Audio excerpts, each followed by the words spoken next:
విద్యావాసుల అహం అనే సినిమా డైరెక్ట్గా ఆహాలో స్ట్రీమ్ అవుతుంది. ఈ సినిమా ఎలా ఉందో ఈ వీడియోలో తెలుసుకుందాం. ఈ లోపల వీడియోని అయితే లైక్ చేసి ఛానల్ని సబ్స్క్రైబ్ చేసుకోకపోతే సబ్స్క్రైబ్ కూడా చేసుకోండి.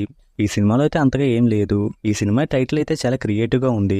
అది చూసినప్పటి నుంచి సినిమా మీద ఇంట్రెస్ట్ అయితే క్రియేట్ అయింది. కానీ సినిమా చూసిన తర్వాత ఆ క్రియేటివిటీ, ఆ ఈగో రెండూ కూడా టైటిల్ వరకు ఉన్నాయని తెలిసింది. మొగుడు పిల్లల మధ్య ఈగో అనగానే రాధా గోపాలం పెళ్ళైన కొత్తలో సినిమాలా ఉంటుంది అనుకున్నాను. కానీ వాటికి దగ్గరలో కూడా ఈ సినిమా లేదు. హీరో హీరోయిన్లు పెళ్లి చేసుకుంటారు, వాళ్ళ మధ్య ఈగో ఉందనుకుంటారు, తర్వాత కలిసిపోతారు. ఇంతే సింపుల్గా ఉంటుంది సినిమా. ఇంక సినిమాలో ఫస్ట్ హాఫ్ అంతా కూడా పెళ్లి అవ్వడానికే సరిపోతుంది. ఆ సీన్స్ అన్ని కూడా పర్వాలేదు అన్నట్టుగా ఉన్నాయి. సినిమాలో కొంచెం రిలేటబుల్గా అనిపించే సీన్స్, హీరో హీరోయిన్ల మధ్య వచ్చే సీన్స్, సినిమాలో ఉన్న డైలాగ్స్ అయితే బాగున్నాయి.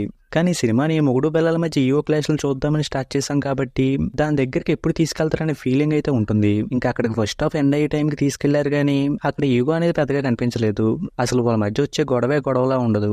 ఇంక సినిమాలో ఉన్న క్యారెక్టర్లు కూడా ఒక సీన్ లో దాన్ని వదిలేశారన్నట్టు, ఒక సీన్ లో పట్టించుకుంటున్నారా అన్నట్టు ఉంటుంది. ఇంకెంత సింపుల్ గా అనిపించే ప్రాబ్లం కోసం హీరో బార్కి వెళ్ళి తాగేసి పెళ్లి వద్దు అన్నట్టుగా సాంగ్ వేసుకుంటాడు.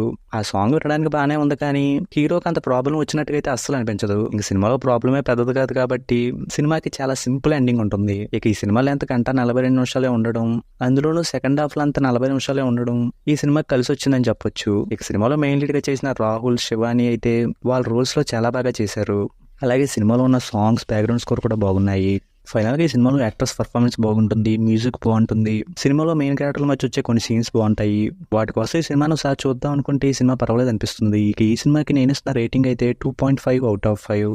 ఇక వీడియో క్లోజ్ చేసే ముందు అయితే వీడియోని లైక్ చేసి ఛానల్ని సబ్స్క్రైబ్ చేసుకోకుండా చూస్తున్నట్టయితే సబ్స్క్రైబ్ కూడా చేసుకోండి.